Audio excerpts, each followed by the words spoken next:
ನಮಸ್ಕಾರ, police news 007ಗೆ ಸ್ವಾಗತ. ಇವತ್ತಿನ ವಿಶೇಷ ಸುದ್ದಿ ಏನಿದೆ ತಿಳಿಯೋಣ ಬನ್ನಿ. ಬೈಕ್ಗೆ ಡಿಕ್ಕಿ, ಓರ್ವ ಸ್ಥಳದಲ್ಲೇ ಮೃತ, ಮತ್ತೊಬ್ಬರಿಗೆ ಗಂಭೀರ ಗಾಯ.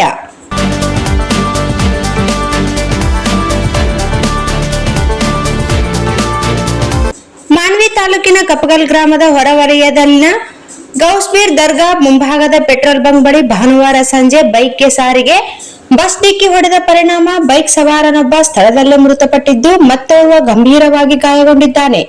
ಮೃತ ಸವಾರನನ್ನು ನೀರ್ಮಾನ್ವಿ ಗ್ರಾಮದ ರಾಮಮೂರ್ತಿ 40 ವರ್ಷ ಎಂದು ಗುರುತಿಸಲಾಗಿದೆ.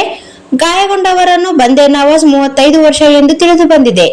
ದ್ವಿಚಕ್ರ ವಾಹನಕ್ಕೆ ಪೆಟ್ರೋಲ್ ಹಾಕಿಸಲು ರಸ್ತೆ ಡಿವೈಡರ್ಗೆ ದಾಟುತ್ತಿದ್ದ ವೇಳೆ ಮಾನ್ವಿಯಿಂದ ರಾಯಚೂರಿಗೆ ಕಡೆಗೆ ತೆರಳುತ್ತಿದ್ದ ಸಾರಿಗೆ ಬಸ್ ಡಿಕ್ಕಿ ಹಿಂಬದಿಯಿಂದ ಹೊಡೆದು ಅಪಘಾತ ಸಂಭವಿಸಿದೆ. ಬಸ್ ಡಿಕ್ಕಿ ಹೊಡೆದ ಪರಿಣಾಮವಾಗಿ ರಾಮಮೂರ್ತಿ ಸ್ಥಳದಲ್ಲೇ ಮೃತಪಟ್ಟರೆ, ಹಿಂಬದಿ ಸವಾರ ಬಂದೇ ನವಾಜ್ ಗಂಭೀರವಾಗಿ ಗಾಯಗೊಂಡಿದ್ದಾರೆ.